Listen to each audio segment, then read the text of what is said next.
An angel investor is an individual who invests in young startup companies. They're called angels because to a struggling entrepreneur in need of capital, that's exactly what they seem to be. In exchange for providing a startup with investment capital, angels receive a stake in a young company.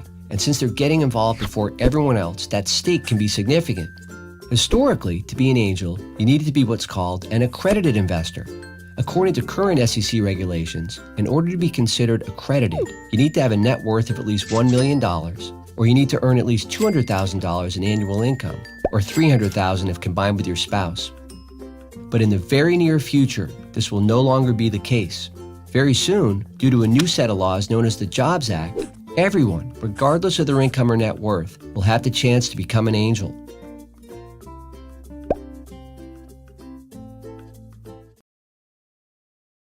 It all starts with the vision, the project, the product, the service. No one has done it before. Unbelievable, it's so painfully obvious. Can you pull it off? Maybe. You're two friends, you are excited. Design a logo, design a name. All fun and games. Design the concept, things get serious.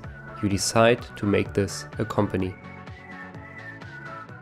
You need a structure. A legal structure. How much will that cost you? In the US, incorporating a company will set you back anything between $25 and a few $1,000s. That's in part registration fees, which largely vary depending on where you are, and legal fees, which vary depending on how fancy you need your first shareholders agreement to be. Your incorporation turns out to be on the pricey side. Also, you need to rent a server in order to develop your product. Therefore, you decide to collect some other people's money for it. This early in your venture, who on earth would give you their money? You will get it from family, friends, or by crowdsourcing it. Usually, a newly incorporated company issues 100,000 shares, which are equal pieces of ownership. You need to decide who will get how many of those. You agree on 40,000 shares, or 40% of the company, for each founder, and 20,000 shares, or 20% of the company, for a well-off family friend who buys them for $50,000. It's called an investment, and at such an early stage in your startup, it's called a seed investment. The money he pays now belongs to the company. If the company fails in the near future, which statistically speaking is the most likely scenario, you will probably never see a dime of it again. $50,000 for 20% of the company puts the value of your enterprise at $250,000, which puts the value of your 40% at $100,000. Not bad. Please sign here, here, and here. Congratulations, you incorporated your company and finished your seed round of investment. A year has passed. You're having a successful beta trial with customers. Time to hire a few more people. Rent not just a server but a small office space. The $50,000 of seed capital only got you so far. Time to collect your first big round of cash. You will do this in a so-called Series A round. You're looking for an investment of $1 million.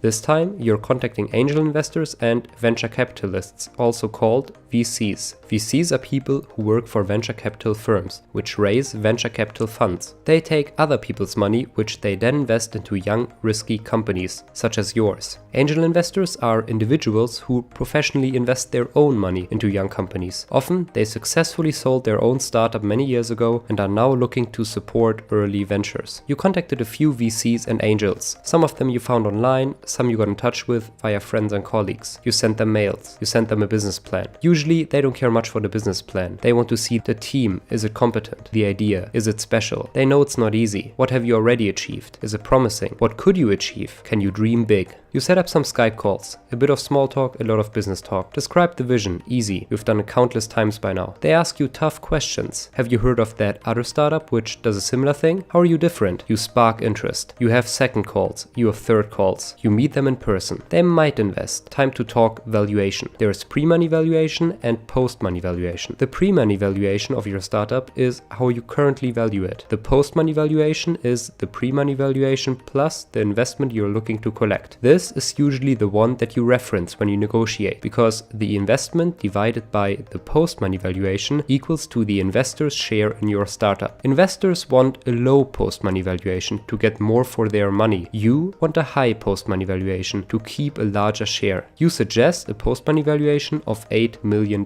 For the investor who would put in $1 million, this would mean a 12.5% stake in your company. A few weeks down the road, there are two offers on the table. One VC offers an investment of $1 million for post-money valuation of $6 million.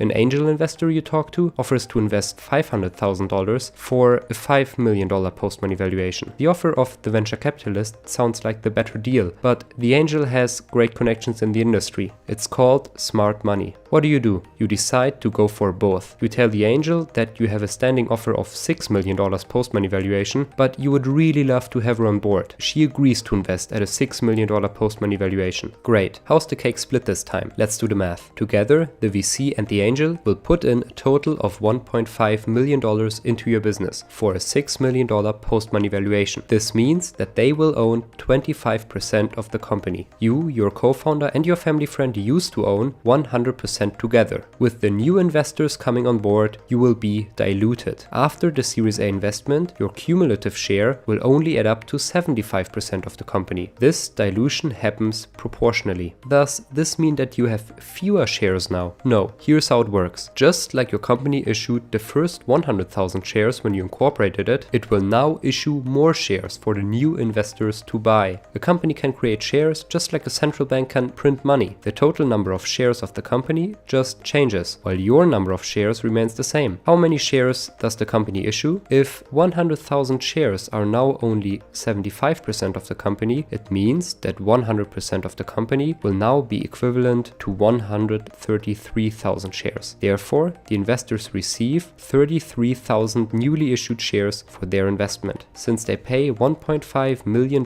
for their shares, each share is now valued at $45. Your 40,000 shares are now worth over $1.8 million.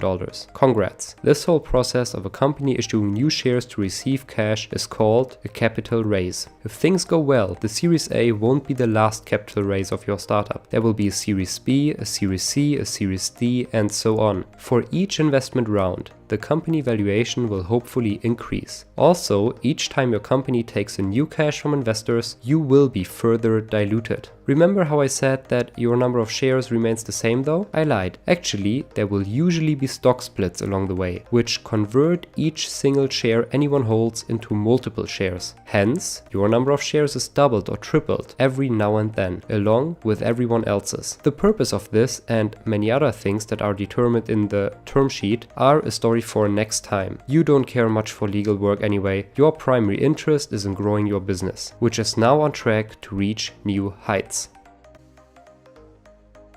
It has been 6 years since you founded your company. You have successfully completed 4 investment rounds since then. You launched your product by now. Guess what? Customers love it. You're a huge success. The big blogs write about you and whatnot. Most importantly, last quarter, your company has not been losing money for the first time. The business made a profit. Time for the exit. Exiting the company is investors' talk for selling their shares. Everyone who invested cash into your business since the beginning has been quietly dreaming about a big profit. The earlier they invested, the bigger of a risk they took, and accordingly, the bigger of a profit they will get if the company really takes off. There are usually 2 ways of exiting a company: selling to one of the big guys or offering it on the stock market. If you sell out to a big company, the investors will usually sell all their shares at once. You and your co-workers, on the other hand, usually won't. Whoever buys you needs you people to stay motivated to run the whole thing. Therefore, your shares will be transformed into shares of the company who bought you and then made available to you over time. This is called vesting your shares. If you leave early or you don't reach some milestones you agreed on, then you won't receive all your shares. The much cooler way to exit is to become big enough so that you will be able to sell your company's shares on the stock market. The process of doing this is called an initial public offering, or in short, IPO.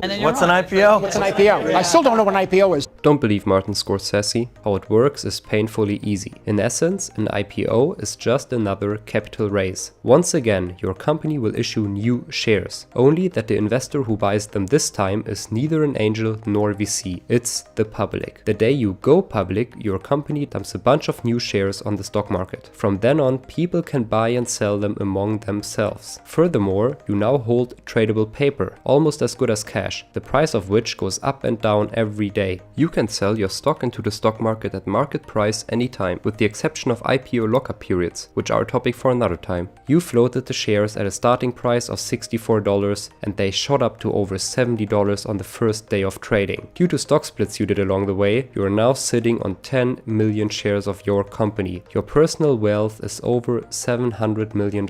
You could cash in, but do you want that? It feels like yesterday that you two just had a vision. Now, you're 1 in a million. There's a lot you achieved and yet endless things to do. Even though investors call it an exit, for many founders it's just the beginning.